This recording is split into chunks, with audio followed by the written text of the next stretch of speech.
Hello student, welcome to I Science. तो देखिए, मैं आपके सामने फिजिक्स डेरिवेशन का सीरीज कंटिन्यूएशन करते हुए सेकेंड चैप्टर लाया हूं, mechanical properties of fluids. Start करने से पहले मैं बता दूं फिजिक्स डेरिवेशंस कितना इंपॉर्टेंट है आपके बोर्ड एग्जाम में। ये जनरली 3 और 4 मार्क सेक्शन सी और सेक्शन डी में पूछा जाता है। कभी कभी छोटा होगा तो सेक्शन बी में भी पूछते हैं। इसको करने का बेनिफिट यह है कि अगर किसी को न्यूमेरिकल्स बहुत टफ लगता है कोई कोई चैप्टर का, सभी नहीं, कोई कोई चैप्टर्स का, तो डेरिवेशंस करके जाने से फिर भी आप फुल मार्क्स ला सकते हैं अगर आपने सब चैप्टर्स का न्यूमेरिकल्स नहीं किया या नहीं आता है। तो डेरिवेशंस का इंपॉर्टेंस यही है कि इसमें आपको, अगर आपने समझ के लर्न करके लिख लिया अच्छी तरीके से, तो आपको फुल मार्क्स मिल जाता है। सिर्फ इस बात का ध्यान रखिए, जैसे मैंने जो कराया है, आप जैसे रोटेशनल डायनामिक्स कराया है, टेक्स्ट बुक में बहुत लेंथी होता है क्योंकि वो लोग एक्सप्लेनेशन भी देते हैं जो कि हमको नहीं लिखना रहता है। तो मेरी पूरी कोशिश है कि मैं आपको जो बोर्ड पे लिख दूं उतना ही आप लिखिए एग्जाम में, तो भी आपका हो जाएगा। आपको एक्स्ट्रा और कुछ लिखने की जरूरत नहीं पड़ती है। तो इस बात का ध्यान रखिएगा। ये डेरिवेशंस है और बहुत बड़ा हम लोग एग्जामिनर नहीं एक्सपेक्ट करता कि जैसे टेक्स्ट में बड़ा बड़ा एक्सप्लेनेशन दिया है वो आपको लिखने की जरूरत नहीं है। ठीक है ना? तो चलिए चलते हैं, हम लोग स्टार्ट करते हैं second chapter, mechanical properties of fluids. और ध्यान रखिएगा, यहाँ पे मैं जो लिखता हूँ ब्लू में, वो टेक्स्ट बुक का पेज नंबर भी लिखता हूँ, जिसको रेफर करना है वो रेफर कर सकता है। तो हमारा पहला जो डेरिवेशन है मैकेनिकल प्रॉपर्टीज ऑफ फ्लूइड्स का, वो है obtain an expression for pressure due to a liquid column.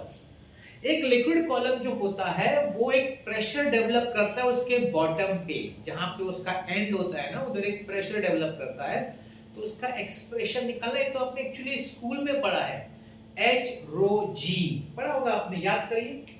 Pressure, H height, rho density, G acceleration due to gravity. ये मर्क्यूरी पैरामीटर जब आपने पढ़ा होगा तो वहां पढ़ा होगा, अगर आपको याद हो। H is the height of the mercury column, rho is the density of mercury and G is the acceleration due to gravity.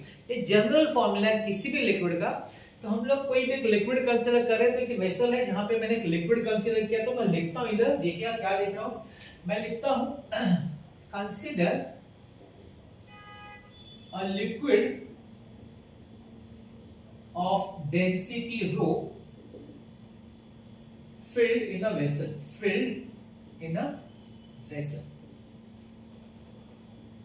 तो एक वेसल में हमने लिक्विड लिया है जिसकी डेंसिटी रो है। ठीक है, अब हमको अगर प्रेशर पता करना है due to a liquid column, तो हम क्या करते हैं, मैं इमेजिनरी सिलेंडर, देखिए इसी लिक्विड का हम लोग एक सिलेंडर अज्यूम करते हैं, मतलब सिलेंडर डालते नहीं है, उसी लिक्विड में हम लोग अज्यूम करते हैं कि लिक्विड का सिलेंड्रिकल कॉलम है। तो उसको डॉटेड दिखा देता हूं आपके सिर्फ समझने के हिसाब से।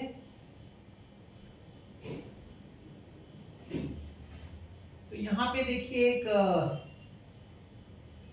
सिलिंड्रिकल है, इसको मैं जरा हटा देता हूं तो क्लैरिटी होगी। मतलब वो सब लिक्विड ही है, ये सब लिक्विड ही, अंदर भी लिक्विड ही है, ये लिक्विड है, ये पूरा लिक्विड ही है, ये कोई वेसल नहीं, अंदर बाहर कुछ नहीं, पूरा लिक्विड ही है। इसका जो डेप्थ बोलिए या हाइट बोलिए वो h है, और इसका जो एरिया ऑफ क्रॉस सेक्शन है ना, ये एरिया ऑफ क्रॉस सेक्शन ये a है। ये थ्रोट सेम है। मतलब क्या है, हम लोग ने वेसल के अंदर उसी लिक्विड का एक सिलिंड्रिकल पार्ट अज्यूम किया है, लिक्विड का ही, कोई सिलेंडर डाला नहीं है। लोग फिगर देख के लगते हैं कि कुछ अंदर सिलेंडर डाला, नहीं, अंदर जो लिक्विड है उसी का हमने एक सिलिंड्रिकल पार्ट अज्यूम किया है। ठीक है ना? अब हम डिराइव करेंगे कि सिलिंड्रिकल पार्ट का जो लिक्विड कॉलम है उसकी वजह से इस बॉटम पे प्रेशर कितना होगा, वो जो हाइट है ना लिक्विड का, उसकी वजह से प्रेशर का फॉर्मूला कितना होगा। तो मैं लिखता हूं, imagine a cylinder of liquid of uniform cross sectional area A and height h तो एक इमेजिन करना है, मतलब इमेजिनरी है। हम लोग इमेजिन करें वेसल के अंदर एक सिलिंड्रिकल पोर्शन उस लिक्विड का खुद का ही है, लिक्विड का एक सिलिंड्रिकल पोर्शन जिसका हाइट h है और उसका यूनिफॉर्म क्रॉस सेक्शन है, मतलब पूरा जो सर्कल है वो सर्कुलर पार्ट जो है उसका एरिया a है। ठीक है ना? तो ये आप समझ गए होंगे। अब इस लिक्विड की वजह से इसका मास होगा, है ना? If m is the mass of liquid column, अगर इस लिक्विड कॉलम का मास m है तो क्या होगा, तो फिर भाई नीचे फोर्स, ग्रेविटेशनल फोर्स एक्ट करेगा, है कि नहीं? Then the weight of the liquid column equal to mg will act on the bottom surface of cylinder. इस सिलेंडर के बॉटम सरफेस पे इतना वेट एक्ट करेगा, which is nothing but force. तो आप बोल सकते हैं कि ये फोर्स भी है, weight is nothing but force, तो force is equal to mg. ठीक है, हमारा इंटेंशन है प्रेशर निकालने का. Therefore pressure exerted by the liquid column at the bottom. Pressure का फॉर्मूला क्या होता है भाई? फोर्स अपॉन एरिया, है कि नहीं? फोर्स अपॉन एरिया, फोर्स है आपका mg upon area of cross section a है. Now do I know that mass, मैं लिख देता हूं, since mass is equal to density into volume, है कि? तो pressure will be equal to density is rho into volume is v into g upon a. Now volume of a cylinder is area of base into height. अगर आपको याद है, आपने school में पढ़ा, area of base into height. So density volume की जगह लिखेंगे area of base into height into g upon a. ये और एक cut. Therefore p is equal to h rho g. That's your derivation. क्या लगता है कितने मार्क्स का होगा? 2 मार्क का होगा. अगर ये एग्जाम पूछेंगे तो 2 मार्क की पूछेंगे, क्योंकि जो छोटा सा डेरिवेशन है. So this is the derivation of pressure due to a liquid column. किसी लिक्विड कॉलम की वजह से जो प्रेशर एक्ट होता है, और प्रेशर एक्ट उसके बॉटम पे ही होगा. So that is given by the formula h rho g. ठीक है, that's our first derivation. Let's move on to the second derivation. So I come to the next derivation, second derivation, and मेरे ख्याल से ये इस chapter का सबसे important derivation. 2 सबसे इंपॉर्टेंट है जो बोर्ड एग्जाम पूछे जाते हैं. एक तो ये वाला और एक और, जब हम पहुंचेंगे तब बताऊंगा. ये बहुत ही इंपॉर्टेंट डेरिवेशन है और बहुत सिंपल है. Obtain the relation between surface tension and surface energy. थोड़ा सा बता दूं सरफेस टेंशन होता क्या है. कोई भी वेसल में आप लिक्विड लीजिए, तो लिक्विड का जो टॉप सरफेस, एकदम टॉप का जो लेयर होता है ना, उसमें एक फोर्स एक्ट करता है पर यूनिट लेंथ. पूरे बाउंड्री पे जो आपका जो वेसल है ना, जिसके अंदर वो लिक्विड, हर पूरे बाउंड्री पे वो फोर्स एक्ट करता है. वो खींचने की कोशिश करता है, मतलब कोशिश करता है कि टॉप लेयर का जो एरिया है ना कम हो जाए. वो फोर्स को बोलते हैं, वो फोर्स जो एक्ट करता है ना, उसी को हम बोलते हैं surface tension, which is force per unit length. अगर सरफेस टेंशन का मैं फार्मूला का बात करूं ना, T it is equal to force per unit length. ये बेसिक फार्मूला है सरफेस टेंशन. ठीक है. अब ये तो सरफेस टेंशन हो, और सरफेस एनर्जी क्या हुआ? वही जो टॉप लेयर जो होता है ना लिक्विड का, उसमें एक्स्ट्रा एनर्जी होता है कंपेयर टू नीचे वाले का जो लिक्विड का मॉलिक्यूल्स होता है, उसके कंपैरिजन में टॉप लेयर का जो लिक्विड होता है उसमें ज्यादा एनर्जी होता है. उसी को हम बोलते हैं सरफेस एनर्जी. अब ये पूरा एक्सप्लेनेशन जो थियोरेटिकल पार्ट है वो आपको करना होगा, वो मैं उसमें अभी नहीं जा रहा हूं. मैं सीधा डेरिवेशन पे आ जाता हूं. तो देखिए इसका डेरिवेशन स्टार्ट कैसे होता है. इसमें स्टार्ट करने के लिए हम क्या करते हैं, एक सी शेप फ्रेम लेते हैं. सी शेप, तो मैं लिख देता हूं, consider a C shaped frame of wire. Wire का होता है, ये वायर का, एक वायर का है, P dash P S S dash, P dash P S S dash. ठीक. अब क्या करते हैं, इसमें एक है ना मूवेबल आर्म अटैच करते हैं. मूवेबल आर्म यहां पे, let's call it as QR. ये मूवेबल है, ये मूव कर सकता है, मतलब इस वायर पे ये मूव कर सकता है. तो मैं लिखता हूं, it is fitted with a movable arm QR of length L. इसका लेंथ L है भाई. लेंथ क्या है इसका? L है. ठीक. अब क्या करिए, इस पूरे फ्रेम को एक सोप सॉल्यूशन में डालिए और बाहर निकालिए. तो जब इस फ्रेम को आप सोप सॉल्यूशन में डाल के बाहर निकालेंगे तो पूरा सोप सॉल्यूशन इसमें आपको दिखेगा, इस फ्रेम के अंदर, इस पोर्शन में आपको पूरा सोप सॉल्यूशन देखने को मिलेगा। ठीक, ये तो इसका आप वहां जाएंगे बीच बीच में ना कहीं पे, तो वहां पे ये मिलता है खिलौना, एक तरह का खिलौना है, वो बबल्स बनता है ना, बबल्स ऐसा फुलाते तो बबल्स का, तो वो इसी तरह का कुछ है। ठीक है, तो मैं लिख देता हूं। तो it is fitted with the goal arm QR of length L, dip this frame in a soap solution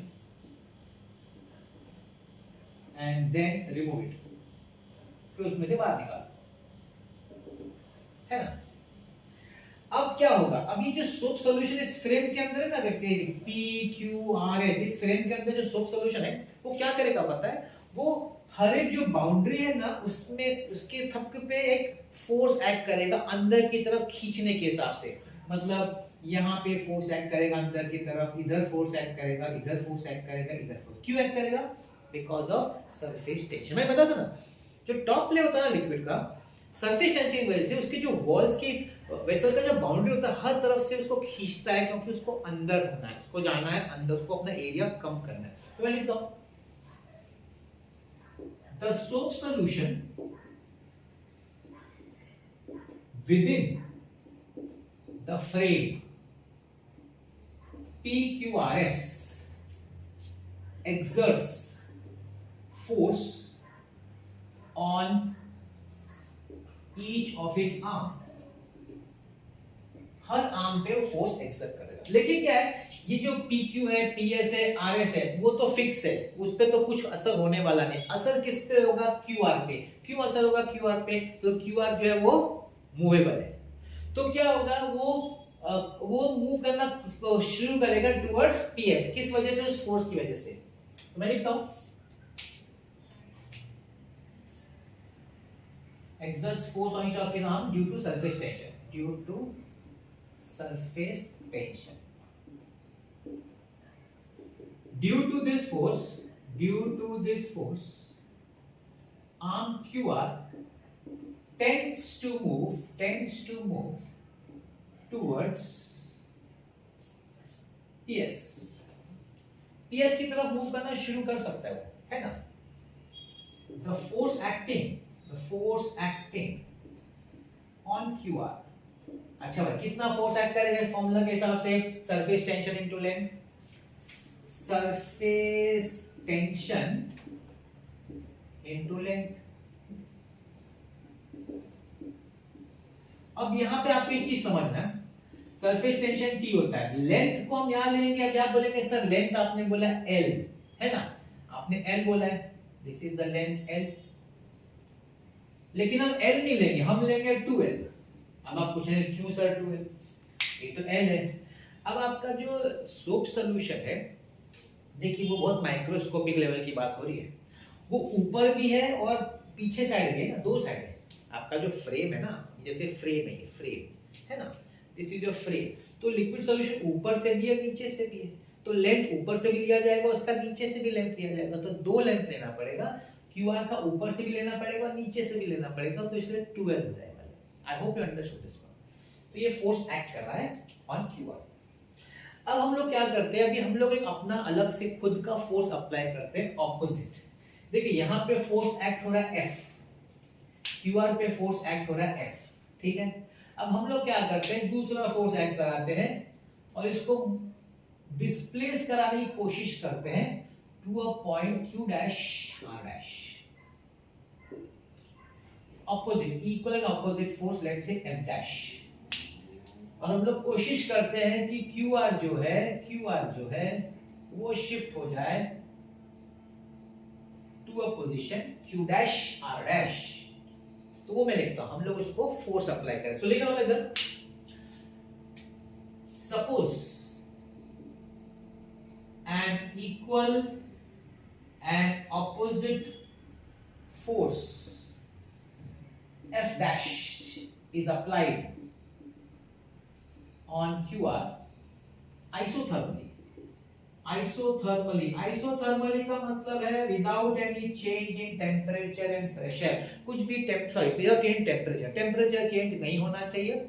और एक आप सेम जितना फोर्स क्यूआर पे एक्ट हो रहा है लेफ्ट साइड पे, उतना ही फोर्स आप राइट साइड पे अप्लाई करिए, और ऐसे अप्लाई करिए कि आइसोथर्मली मतलब बहुत स्लोली, टेम्परेचर चेंज नहीं होना चाहिए। To a new position q dash r dash, to position q dash r dash with displacement dx। ये जो डिस्प्लेसमेंट कितना हो गया भाई, dx हो गया। I hope you understood this much. तो हमने क्या किया है, वापस बता रहा हूं, एक फ्रेम लिया, फिक्स फ्रेम है, उसमें से QR जो है वो मूवेबल है, उसको हमने सोप सॉल्यूशन में डाल के बाहर निकाला, इसमें पूरा सोप सॉल्यूशन आ गया। अब उसके सरफेस टेंशन सोप सॉल्यूशन क्या करेगा, QR को अंदर खींचने की कोशिश करेगा। तो आप उल्टा काम करिए, आप उसको बाहर खींचने की कोशिश करिए, और किधर तक आप लेके जाइए, to a new position distance dx तक। लेकिन ये करने के लिए आपको तो वर्क करना पड़ेगा ना, क्योंकि एक फोर्स जो है उसको अंदर खींच रहा है और आप जो है उसको ऑपोजिट खींच रहे हैं, तो आपको तो वर्क करना पड़ेगा। तो यहाँ पे कंसेप्ट आएगा वर्क डन का। Therefore work done in displacing the arm QR, arm QR को हमको डिस्प्लेस करना है, तो उसके वर्क करना पड़ेगा, क्योंकि आपको तो अगेंस्ट फोर्स एक्ट करने का ना। तो इसका कितना हो जाएगा, dw will be f dash dx। ये तो आप जानते हो, work done is force into displacement. अभी f डैश तो वही होगा जो f है, क्योंकि हमने इक्वल में ऑपोजिट लिया है। तो यहां हो जाएगा t 2l dx, t into 2l dx। इसको t को अलग करो, 2l dx अलग लिखो। This is t. What is 2l dx? 2l is nothing but the length, dx is the breadth. What is length into breadth? It is area, but it is change in area, extra area। ये पूरा area नहीं, extra part है, तो आप इसको लिखेंगे dA। यहाँ पे आप लिखेंगे dA और क्या बोलेंगे, where dA is the increase in area। इतना एरिया आपने इंक्रीज किया है, उसको आगे पुश करके या फोर्स अप्लाई करके आपने इतना सा एरिया इंक्रीज किया है, व्हिच इज dA। सो ये आपका है हो गया dW, मतलब वर्क डन। अब ये जो आपने वर्क डन किया है वो क्या होगा, वो उस लिक्विड के सरफेस पे स्टोर होगा, क्योंकि वर्क डन का कंसेप्ट ये, जब भी आप वर्क डन करते हैं ना against some conservative force, so that work done always store, हमेशा स्टोर होता है। किस फॉर्म में स्टोर होता है, पोटेंशियल एनर्जी के फॉर्म में। तो वो स्टेप लिखेगा, this work done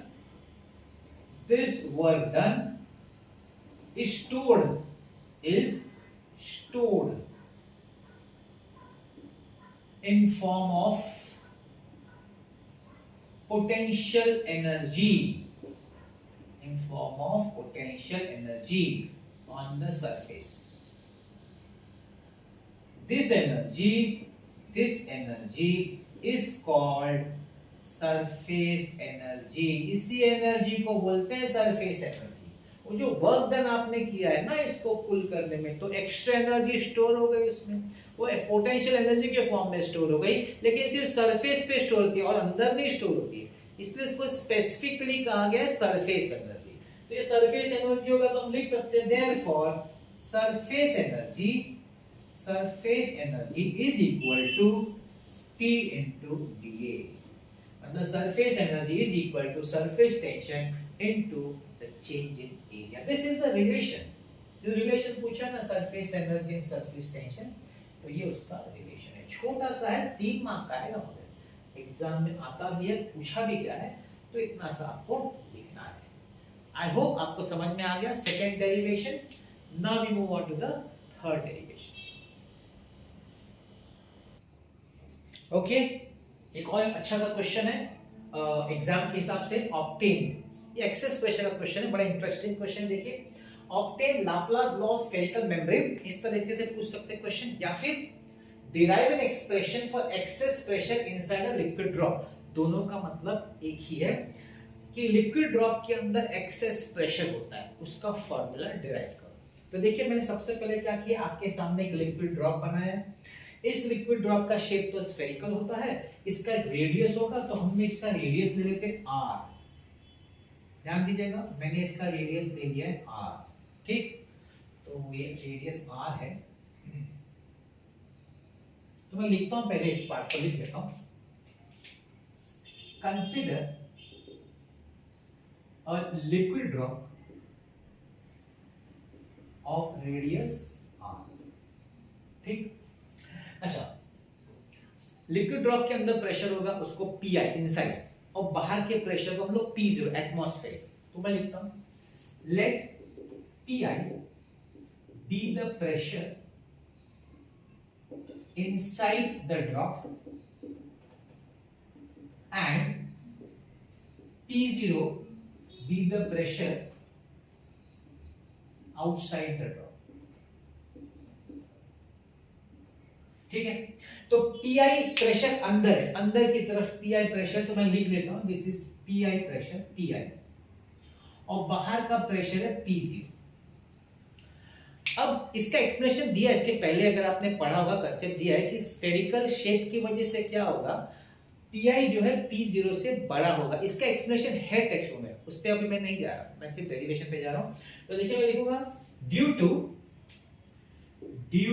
to spherical shape of drop PI is greater than P0। अंदर का प्रेशर बाहर के प्रेशर ज्यादा होता है, हमको फाइंड करना है एक्सेस प्रेशर। इसका मतलब है excess pressure is equal to PI minus P0। हमको इसका डेरिवेशन, इसका फॉर्मूला डिराइव करना है। हम यहां तक पहुंचे। देखिए मैं ये सब क्यों लिख रहा हूं, लिख भी रहा हूं क्योंकि मैं आपको पूरा कंप्लीट डेरिवेशन यही बोर्ड पे दे रहा हूं, आपको कहीं और देखने की जरूरत नहीं। आप ये सीधा यही छाप सकते हैं, एग्जाम में लिख सकते हैं, है ना, इसलिए मैं लिख भी रहा हूं आपके लिए। ठीक, ओके। अब यहां के बाद हम स्टार्ट करते हैं अपना स्टोरी डेरिवेशन का। अब देखिए एक्सेस प्रेशर की वजह से क्या होगा, ये ड्रॉप थोड़ा सा, सपोज इसका रेडियस बढ़ जाता है, जस्ट इमेजिन ऐसा, इसका रेडियस है ना थोड़ा सा बढ़ जाता है by a distance delta R, वो मैं लिखता हूं बिकॉज ऑफ द प्रेशर। ठीक है, तो मैं लिखता हूं let radius of drop increase from R to R plus delta R. पहले रेडियस आर था, फिर बढ़ के R plus delta, extra delta उसमें ऐड हो गया। वेयर, इसको कंडीशन देखिए, where delta r is very small। why? so that pressure remains constant,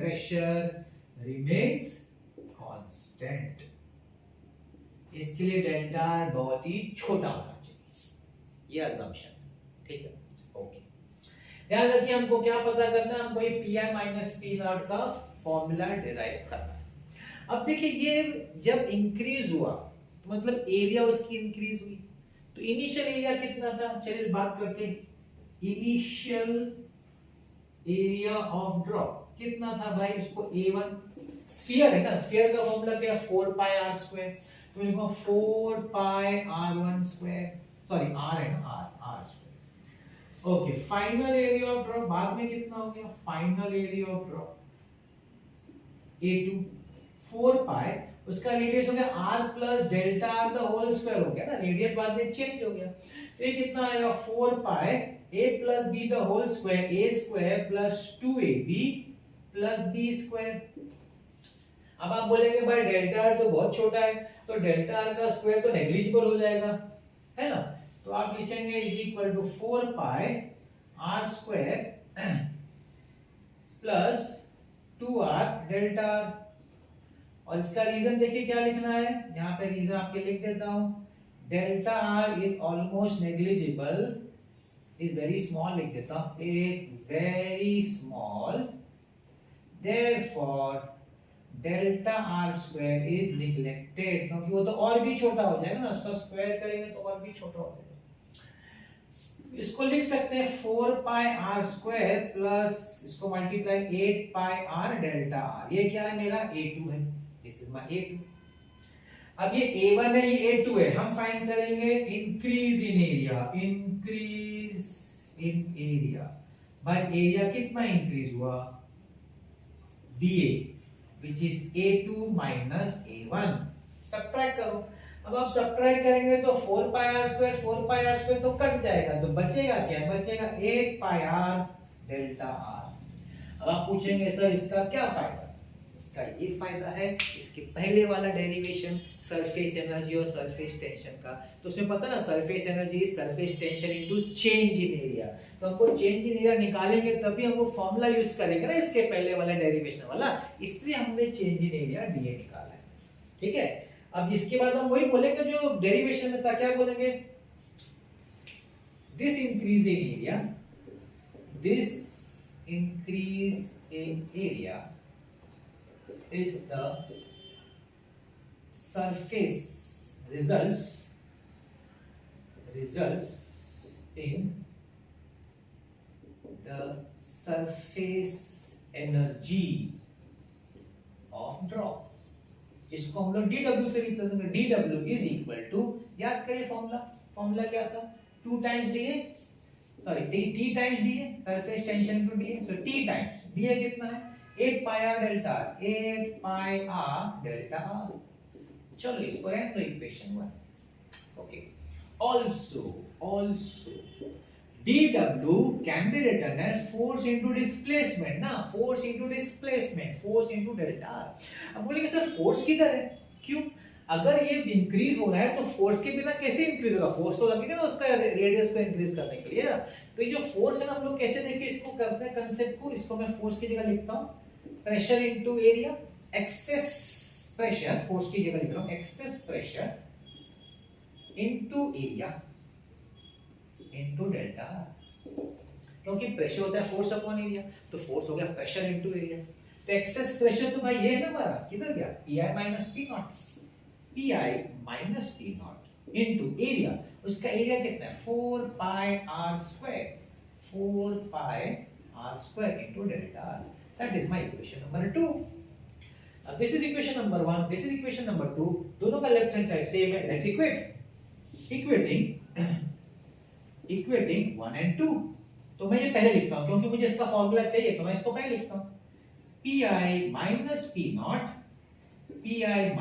p not into 4 pi r square delta r is equal to, ये लिखता हूं t 8 pi r delta r। भाई दोनों side से कुछ कटता है, देखने का कुछ कटता है क्या, कटता है ना, डेल्टा कट गया, पाई और पाई भी कट गया, 4 1 जा 4 2 जा भी कट गया, एक रेडियस भी कट गया, अरे क्या बचा, राइट साइड पे 2t बचा और लेफ्ट साइड पे एक r बचा, चलो लिख देते pi minus p not is equal, यहां से 2t बचा और नीचे r आ गया, that's your derivation for excess pressure inside a liquid drop. और जानते हैं इस एक्सेस प्रेशर का फायदा क्या, देखा जाए तो इस प्रेशर की वजह से लिक्विड ड्रॉप जो होता है ना फूटता नहीं है, लिक्विड ड्रॉप जब एटमॉस्फेयर में गिर रहा होता है तो बाहर तो एटमॉस्फेरिक प्रेशर होता है जो स्टैक करता है, लेकिन उसका अंदर का प्रेशर ज्यादा है, इसलिए बाहर का प्रेशर उसको फोड़ नहीं पाता, इसलिए वो अपना शेप मेंटेन कर सकता है, it is because of this excess pressure.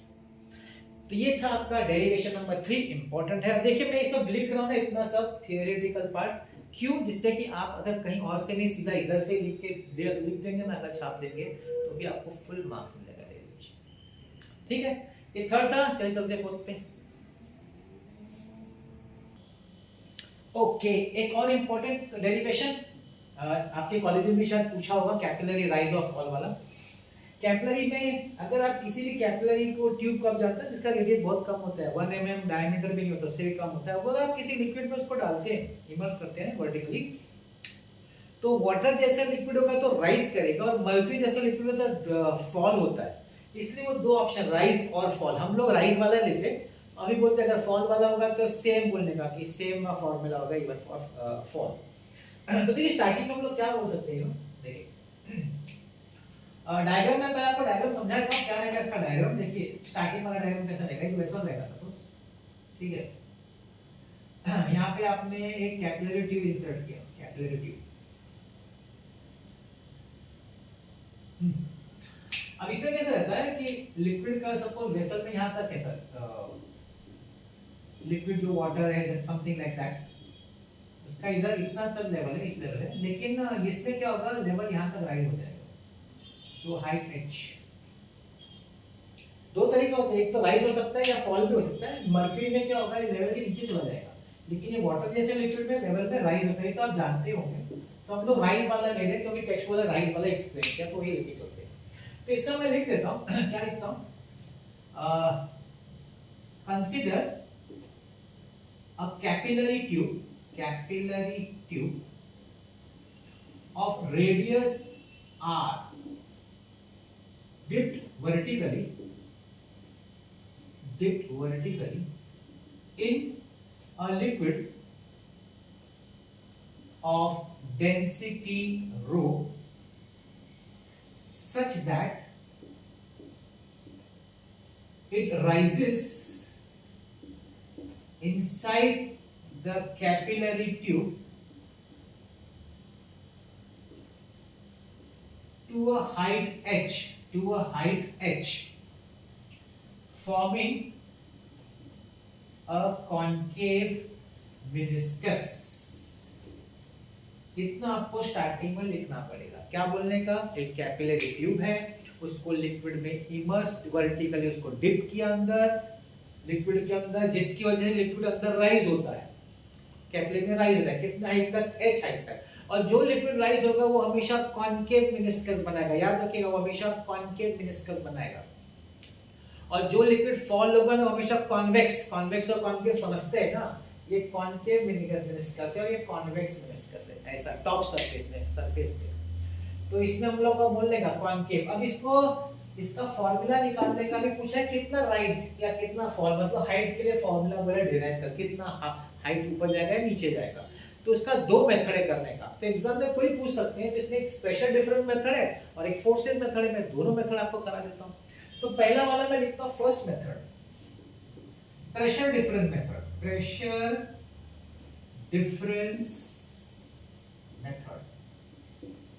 ध्यान देखिएगा, प्रेशर डिफरेंस मेथड। अब प्रेशर डिफरेंस मेथड में मैं पहले आपको डायग्राम इसका बना देता हूं प्रेशर डिफरेंस मेथड का। जैसे कि मैंने कहा कि इसमें आपका कॉनकेव मेनिस्कस बनेगा, कॉनकेव मेनिस्कस, ठीक है। और इसका कैपिलरी ट्यूब का जैसे बोला, इसका रेडियस r होगा, r, और आपका मेनिस्कस का रेडियस कैपिटल r, ये कैपिटल r है, ये स्मॉल r है, ठीक। और ये आपका थीटा है, this is theta, angle of contact, तो ये भी थीटा हो जाएगा। ये जो कैपिटल आ रहा है ना, आप देख रहे हैं, देखिए सपोज पॉइंट वो है, तो ये जो कैपिटल आ रहा है ये मेनिस्कस का रेडियस, और ये स्मॉल आ रहा है ना, ये ट्यूब है ना, ये कैपिलरी ट्यूब उसका रेडियस है। ये आपको समझ, ये थीटा एंगल ऑफ कांटेक्ट है, तो ज्योमेट्री के हिसाब से ये एंगल भी थीटा हो जाएगा, इतना सा आपको दिखाना है। और ये नीचे आपका पूरा लिक्विड ही है, दिस इज ऑल लिक्विड, ये वाला पोर्शन है, ये वाला पोर्शन जो हाइट h से राइज हुआ, हाइट h, ये वाला पार्ट, इतना सा पार्ट ये वाला, उसी को एनलार्ज थोड़ा कर दिया, ठीक है। अब देखिए यहाँ क्या बोलेंगे, अब यहाँ प्रेशर के हिसाब से एक्सप्लेन करके हम लोग हाइट निकालें। क्या बोलेंगे, अभी ये कॉनकेव मेनिस्कस की वजह से क्या हुआ है, लिक्विड राइज हुआ है ना, बिकॉज ऑफ प्रेशर डिफरेंस। अभी ध्यान दीजिए, मैं लिख रहा हूँ, due to concave nature the pressure difference or the excess pressure, I'll say excess pressure, the excess pressure causes a rise in liquid, this is equal to 2t by r।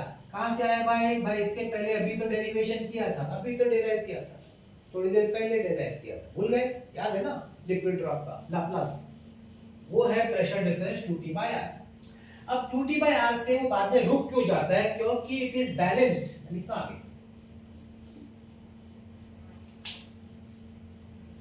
this is then balanced by the pressure due to liquid column। ये कब किया था, आज का पहला derivation, आज का इस वीडियो का पहला डेरिवेशन, प्रेशर ड्यू टू। अब ये देखिए कॉनकेव की वजह से राइज करेगा, बाद में रुक क्यों जाता है, हाइट एच में रुक क्यों जाता है, वो रुक इसलिए जाता है क्योंकि नीचे एक प्रेशर है ना, लिक्विड कॉलम का अभी देखा ना बॉटम पे जो प्रेशर वो नीचे की तरफ एक्ट कर रहा है, वो जिस समय दोनों बैलेंस हो जाएंगे ना उस समय वो रुक जाएगा। तो this is balance by the pressure due to liquid column which is equal to H rho g। मतलब ये दोनों जब बैलेंस हो जाते हैं तो रुक जाता है। तो मैं लिख देता हूं therefore H rho g is equal to 2t by r। हमको H चाहिए, therefore H is equal to 2t upon r rho g। अब ये r जो है मेनिस्कस का रेडियस है, वो निकालना आसान नहीं है। हम लोग को स्मॉल r में अगर मिले ना फॉर्मूला वो ज्यादा आसान है, क्योंकि हम कैपिलरी का रेडियस निकाल सकते हैं, मेनिस्कस का निकालना डिफिकल्ट है। तो हम अगर हमको स्मॉल r में चाहिए, देखिए ट्रायंगल को ध्यान से लेके थोड़ा फोकस करके, cos theta is r upon capital R। Now cos theta is equal to small r upon capital R। तो capital R will be r upon cos theta. तो मैं सब्स्टिट्यूट करता हूं, h is equal to 2t upon capital R की जगह एकदम r upon cos theta rho g। तो h is equal to 2t cos theta upon r rho g। आ गया भाई, डेरिवेशन आ गया, हमको डेरिवेशन आ गया। This is the height of this liquid in the capillary tube due to the rise. 2t cos theta upon r rho g। What is theta? Theta is the angle of contact. यहां चाहिए तो लिख दो, हमने कहीं mention नहीं किया है। Theta is angle of contact. और सब तो पता है, सरफेस टेंशन, ये तो फार्मूला हमने मालूम है, और सब मालूम है, सिर्फ थीटा मेंशन नहीं किया था तो यहां मेंशन कर दिया। तो ये फार्मूला डिराइव हुआ ड्यू टू प्रेशर। आप समझे ना, प्रेशर डिफरेंस कॉन्केव की वजह से ये ऊपर राइज होता है, difference in pressure, excess pressure. लेकिन pressure due to liquid column की वजह से उसको नीचे खींच रहा है, तो बैलेंस होने के बाद ही वो आपको हाइट देगा। ये पहला मेथड है। ये पार्ट दोनों के लिए कॉमन है, ये पार्ट तो आपको लिखना है। कोई मेथड पूछे तो स्टार्टिंग का पार्ट होगा लिखने का आपको। अब मैं आ जाऊं सेकंड मेथड पे, which is forces method. Forces method. अब फोर्सेस मेथड में देखिए क्या, मैं इसका डायग्राम बनाता हूं। फोर्सेस मेथड में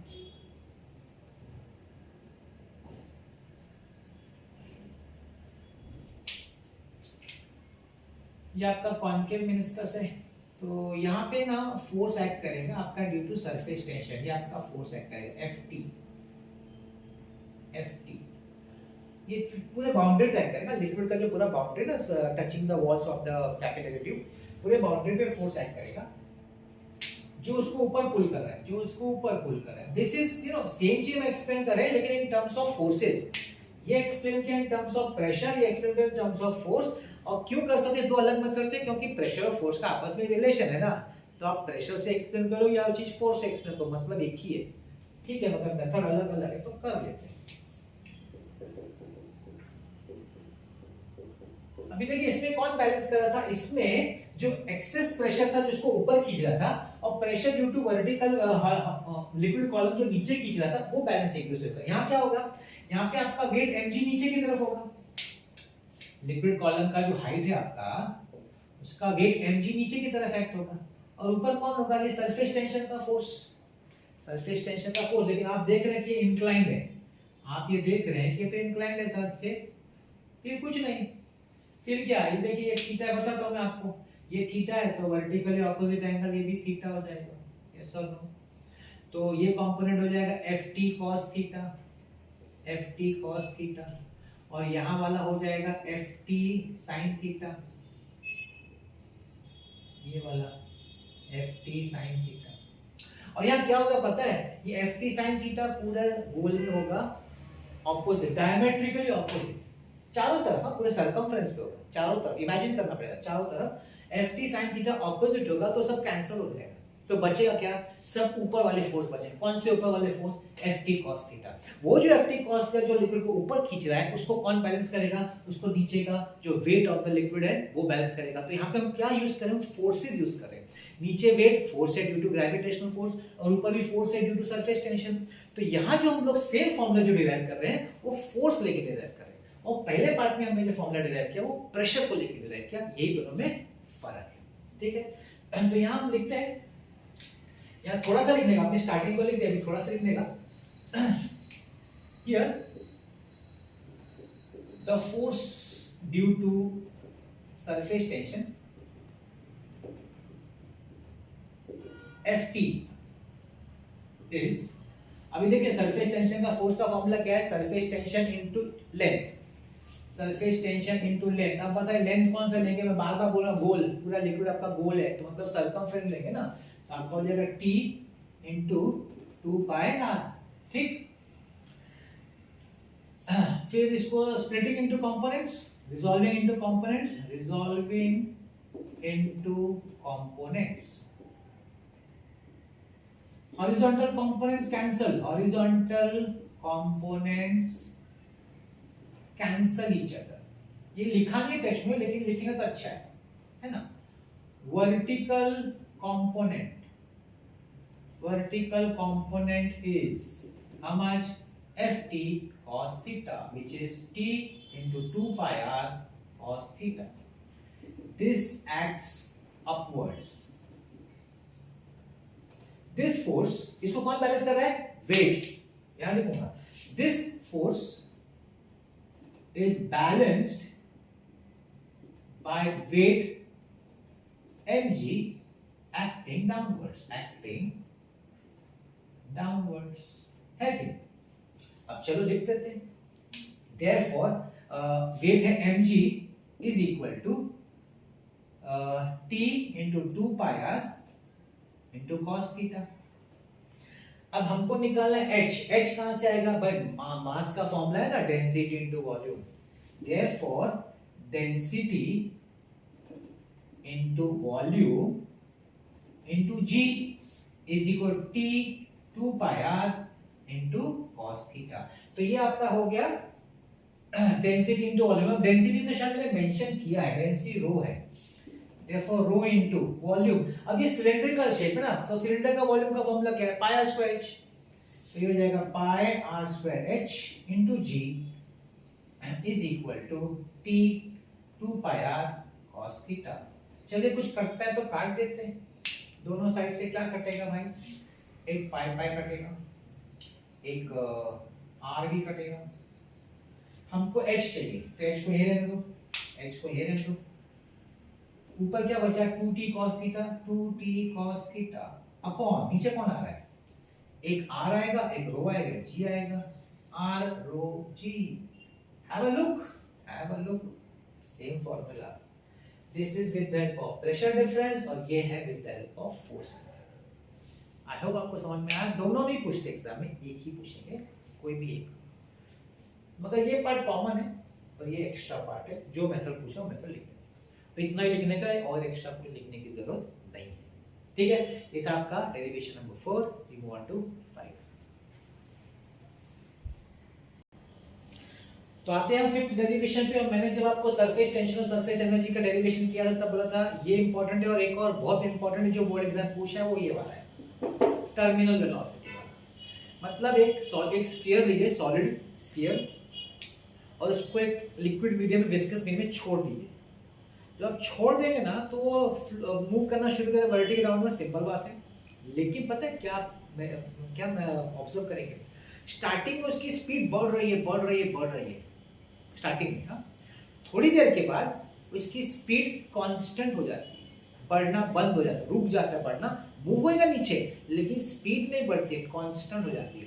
वो जो कांस्टेंट हो जाती है ना, उसी को हम बोलते हैं टर्मिनल वेलोसिटी। याद रखना, स्टार्टिंग में जीरो है, आपने डाला, वो स्पीड उसकी जीरो से बढ़ेगी बढ़ेगी बढ़ेगी बढ़ेगी, और एक थोड़ी देर के बाद आप देखेंगे कि वो बढ़ना बंद हो जाएगी, एक कांस्टेंट स्पीड से फिर नीचे गिरना शुरू होगी, उस स्पीड को बोलते हैं टर्मिनल वेलोसिटी, उसी को हमको बोले एक्सप्रेशन निकालने। तो ठीक, तो ये आपका वेसल है जिसमें आपने एक सॉलिड स्फीयर लिया हुआ है, ठीक है। तो उसके बारे में थोड़ा मेंशन कर देते हैं कि वो क्या क्या डायमेंशंस हैं। Consider a solid sphere of mass m, radius r, ठीक है, radius r and density rho, solid sphere of mass m r falling under gravity, वही चीज जो दिया है, through विस्कस मीडियम, मीडियम मतलब वही फ्लूइड है, मीडियम मतलब फ्लूइड ऑफ डेंसिटी, इसका डेंसिटी अलग लेना पड़ेगा तो sigma and coefficient of viscosity, क्योंकि विस्कस है ना तो कोएफिशिएंट ऑफ विस्कोसिटी ईटा, ये स्टार्टिंग। अब हम पता करेंगे इस पे कौन कौन से फोर्सेस एक्ट हो रहे हैं, वो नेक्स्ट पार्ट में लेते हैं। Forces acting during its motion, जब ये मूव कर रहा है उस पे कौन कौन से फोर्स एक्ट करेंगे। पहला वाला फोर्स, सबसे पहला तो ग्रेविटेशनल फोर्स एक्ट करेगा ना, downwards, Fg। First gravitational force या वेट बोल सकते हैं, Fg है ना, अपवर्ड्स, सॉरी डाउनवर्ड्स। दूसरा कौन सा फोर्स होगा भाई, लिक्विड है तो उसमें बॉयंसी होगी, बॉयंट फोर्स, अप थ्रस्ट, किधर अपवर्ड्स, Fu, उसको यू बोलते हैं। बॉयंट फोर्स जिसको हम लोग अप थ्रस्ट बोलते हैं, अप थ्रस्ट, Fu अपवर्ड्स। एक और फोर्स एक्ट करेगा, कौन सा, विस्कस मीडियम है, स्टोक्स लॉ मालूम है, स्टोक्स लॉ उसने बोला था जब भी कोई फ्लूइड कभी कोई स्फेरिकल बॉडी अगर विस्कस मीडियम फ्लो होगा तो उसके अगेंस्ट एक फोर्स एक्ट करेगा लिक्विड का, वो विस्कस मीडियम का जो स्टोक्स ने दिया था, तो उसको हम बोल सकते हैं विस्कस फोर्स। इसका दूसरा तो नाम नहीं है, इसका सिंबल है Fv, ये भी भाई अपवर्ड्स है, ठीक है, तो वो भी मैं दिखाई देता हूं अपवर्ड्स। एक और फोर्स है Fv, तो एक डाउनवर्ड है और दो अपवर्ड है। तो देखिए इसमें होता क्या, कहानी कैसे, जब आपने स्फेरिकल ऑब्जेक्ट को डाला ना तो ये दोनों ऊपर है और Fg नीचे ग्रेविटी, लेकिन उसका ज्यादा है फोर्स, स्टार्टिंग में ग्रेविटी ज्यादा है ना तो वो खींचता जा रहा है, उसकी स्पीड बढ़ रही है। लेकिन अभी देखो Fu और Fg तो चेंज नहीं हो रहे, लेकिन Fv है ना वो चेंज हो रहा है, जैसे जैसे नीचे जाएगा ना उसकी और फोर्स ऊपर की तरफ बढ़ता जाएगा, तो एक टाइम आएगा जब Fg will be equal to ये दोनों का टोटल सेम हो जाएगा। जैसे डाउनवर्ड और अपवर्ड सेम हो गया मतलब अब एक्सेलरेशन नहीं होगा, फिर नेट फोर्स अगर इक्वल हो गया, नेट बैलेंस हो गया, जीरो हो गया, तो एक्सेलरेशन कहां से हो सकता है, there will be no acceleration, तो उस समय वेलोसिटी कांस्टेंट हो जाती है, वो कांस्टेंट स्पीड से नीचे जाएगा, उसी को टर्मिनल बोलते हैं। मतलब जिस समय टर्मिनल वेलोसिटी होती है उस समय the downward force and the upward force become equal, ये आपको समझना है, वो याद लिखना है। तो मैं लिखता हूं, initially the velocity of object increases when it attains terminal velocity, then उस समय क्या होता है, total upward force is equal to total downward force, ठीक है, total upward force equal to total downward force। upward force कौन कौन सा है, Fu plus Fv is equal to Fg। अब सबका फॉर्मूला लिखना है, अब थ्रस्ट समझते हैं, अब थ्रस्ट क्या है। अगर कोई बॉडी, ये आर्किमिडीज ने दिया था ना, अगर कोई बॉडी पानी में किसी भी लिक्विड में इमर्स होती है तो पानी डिस्प्लेस करती है इक्वल टू इट्स मास या वॉल्यूम। अब याद है आपको ये चीज, तो इसमें भी देखिए इसमें भी mg है और इसमें भी mg है, लेकिन इसका m अलग है, वो मैं बताता हूँ। अच्छा, विस्कस तो स्टोक्स लॉ है, 6 पाई ईटा RV, आई होप आपको ये फॉर्मूला मालूम है, स्टोक्स लॉ का फॉर्मूला 6 पाई ईटा RV, ठीक है। अब दोनों के में फर्क क्या है, मैंने बताया था आपको, दोनों में फर्क है।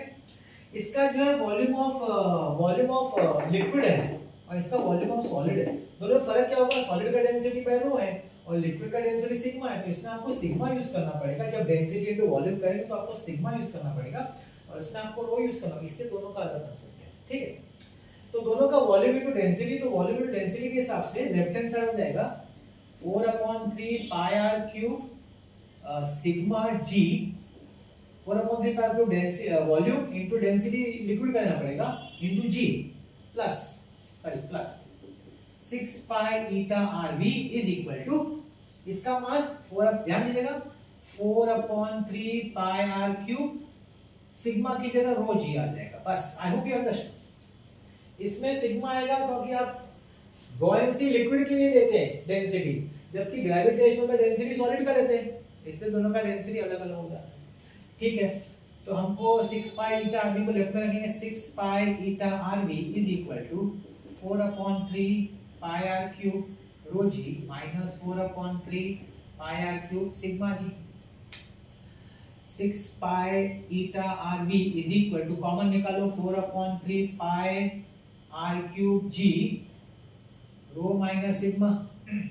ठीक, अब दोनों साइड से कुछ कटता है तो काटो, एक तो सर पाई कट जाएगा, एक आर कट करके आर स्क्वायर हो जाएगा, एक 2 3 2 2 हो जाएगा, बस इतना ही कटेगा। तो v इज इक्वल टू 3 नीचे आएगा तो 9 हो जाएगा, 2/9, यहाँ से क्या बचा R square g rho minus sigma. अच्छा ईटा भी है, लिखना पड़ेगा नीचे ईटा, तो यहाँ लिख देता हूँ ईटा आ गया 3 9 आ गया 2 आर स्क्वायर जी का। भाई ये फॉर्मूला है, एग्जाम में पूछा है कि नहीं, सिंपल इतना ही लिखना है, ज्यादा कुछ लिखने का नहीं, टेक्स्ट में बहुत एक्सप्लेनेशन है, अपने को नहीं लिखना। तो 5 इंपॉर्टेंट थ्योरम डेरिवेशंस है। एक डेरिवेशन जो है इसके बाद वाला छोटा सा है, लेकिन वो क्वेश्चन बैंक में दिया है, इसलिए मैं चाहता हूं कि मैं वो भी आपके लिए कर दूं, है क्या? वो पूछा तो नहीं है, लेकिन क्वेश्चन बैंक में ना मैं कर देता हूं। वो है अपना डेरिवेशन नंबर 6। ओके, तो ये जो सर क्वेश्चन मैंने आपको कहा कि ये क्वेश्चन जो है क्वेश्चन बैंक में है, इसलिए मैं ले रहा हूं। क्या बोल रहा है? obtain expression for conservation of mass starting from the equation of continuity। I don't know आपने डेरिवेशन किया है कि नहीं, कंटिन्यूटी का, बर्नौलीज इक्वेशन का डेरिवेशन है, डेरिवेशन नहीं पूछा है, बोला फ्रॉम इक्वेशन ऑफ कंटिन्यूटी वहां से स्टार्ट करो और ये मास कंजर्वेशन ऑफ मास मतलब मास इज कांस्टेंट ऐसा बताओ। अब देखिए आपको सिर्फ बेसिक समझा देता हूं। ये आपका एक पाइप है, हाँ, जिसमें से फ्लूइड पास हो रहा है और ये पाइप का क्रॉस सेक्शनल एरिया वेरी करता है। मैं लिख देता हूं पहला part, consider an ideal fluid, हम लोग आइडियल ही कंसीडर करते हैं, आइडियल फ्लूइड या स्टडी, हम लोग स्टडी हैविंग स्टडी फ्लो, ठीक है, ideal fluid having steady flow, passing through a pipe of varying cross sectional area, मतलब पाइप का जो क्रॉस सेक्शन एरिया ना चेंज हो रहा है, कांस्टेंट नहीं, ठीक है, ये पहला पार्ट है। अब सपोज मैं वे लिख देता हूं, suppose A1 and A2 are the cross sectional areas at two different points, of pipe, and V1 and V2 are the velocities of the fluid at these two points। मतलब क्या, suppose यहाँ पे area of cross section A1 है, यहाँ पे area of cross section A2, अलग अलग जगह पे, क्योंकि वेरी क्रॉस सेक्शन है। अब इस जगह पे जो फ्लूइड का स्पीड है फर्स्ट प्लेस पे सपोज V1 है और इस प्लेस पे स्पीड, क्योंकि क्रॉस सेक्शन एरिया अलग है तो स्पीड भी अलग होना चाहिए, सेम कैसे हो सकता है?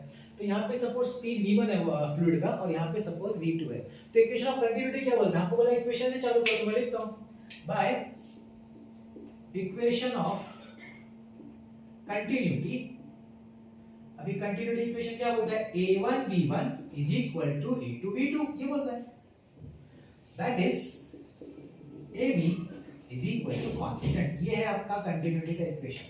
बोला इसको लो और प्रूव करो conservation of mass. Conservation of मास मतलब मास इज कांस्टेंट। कैसे प्रूव करेंगे? बड़ा सिंपल है, बड़ा 2-4 स्टेप में खत्म। देखिए A is area, V is velocity. अब इसको आप लिख सकते हैं A, वेलोसिटी को आप लिख सकते हैं x अपॉन t। x लिखो या फिर इसको dx भी मैं बोल सकता हूं, dx अपॉन dt। अभी A into dx, velocity dx upon dt, rate of change of displacement या डिस्टेंस।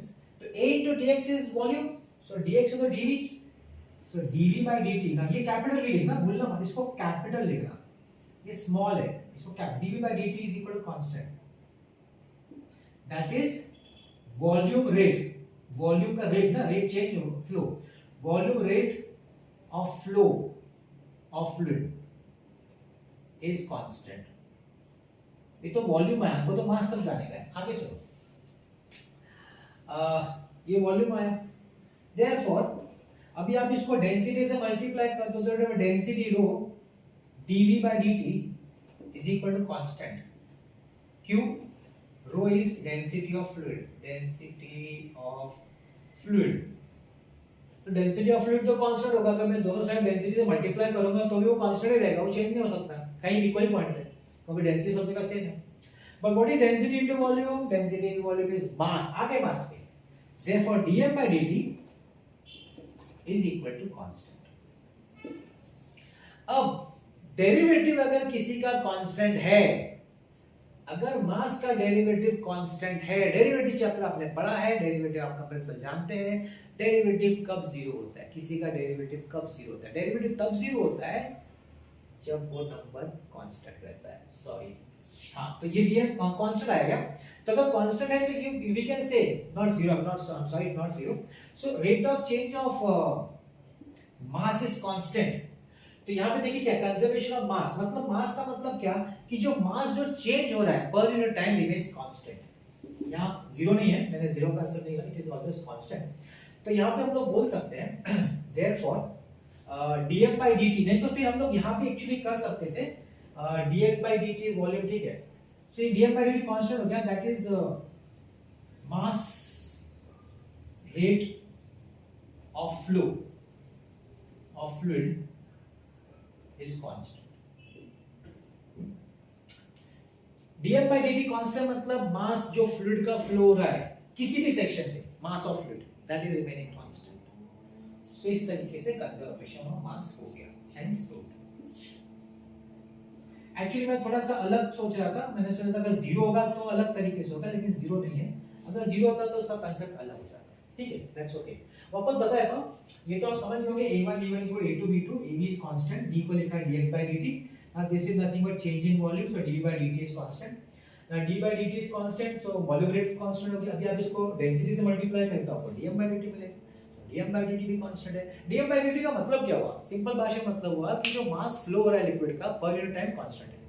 अगर मास फ्लो हो रहा है पर यूनिट टाइम कांस्टेंट है, इसका मतलब मास का conservation, that is conservation of mass, so we can say hence fluid. तो ये एग्जाम में नहीं पूछा था, है कि नहीं? और सब पूछा है, मतलब और आगे का 5 तो इंपॉर्टेंट, ये वेरी इंपॉर्टेंट। में से आपका सरफेस टेंशन वाला बहुत इंपॉर्टेंट है और आपका टर्मिनल वेलोसिटी, क्योंकि वो पूछते ही है। और लाप्लास वाला पूछा नहीं है, लेकिन चलो पूछ सकते हैं, मुझे ऐसा लगता है शायद पूछ लें। और कैपिलरी है ना, ये तो 4 बहुत इंपॉर्टेंट है। पहला वाला बहुत सिंपल था, शायद ना पूछे, इतना सिंपल है। और ये भी शायद ना पूछे क्योंकि पूछा नहीं, लेकिन क्वेश्चन बैंक में हमने कर दिया। तो यहाँ पे हमारा खत्म हो गया भाई, मैकेनिकल प्रॉपर्टीज ऑफ फ्लूइड्स का जितना भी इंपॉर्टेंट डेरिवेशंस है ये इंपॉर्टेंट नहीं है, सिर्फ क्वेश्चन बैंक में इसलिए मैंने किया है, कर दिया हमने। आप ज़्यादा इस टॉपिक में से ज़्यादा स्ट्रेस किस पे देंगे? आप टर्मिनल वेलोसिटी पे देंगे और सरफेस टेंशन, सरफेस एनर्जी के जो रिलेशन, इन दोनों पे आप ज़्यादा फोकस करना। उसके बाद अगर आपको फोकस करना है तो आप लाप्लास वाले पे करना और कैपिलरी पे करना, ठीक, ये 4 पे ही करना ज़्यादा फोकस, और 2 तो ठीक है। यहाँ पे हमारा mechanical properties of fluids complete हो गया। हमारा जो नेक्स्ट वीडियो होगा वो होगा आपका next 3rd chapter, that is kinetic energy. तो काइनेटिक एनर्जी भी इजी है, उसमें भी ज़्यादा डेरिवेशन है नहीं, वो भी हो जाएगा आसानी से। तो अगर आपको मेरा अच्छा लग रहा है वीडियोस तो प्लीज़ इसको शेयर कीजिए ज़्यादा से ज़्यादा स्टूडेंट्स के साथ, जिससे कि उनको भी इसका फ़ायदा हो, है कि नहीं? और देखते रहेगा मेरा वीडियोस, अपना कमेंट से मुझे अपना फीडबैक देते रहेगा। मिलते हैं अगले वीडियो में। आज का वीडियो देखने के लिए बहुत बहुत धन्यवाद।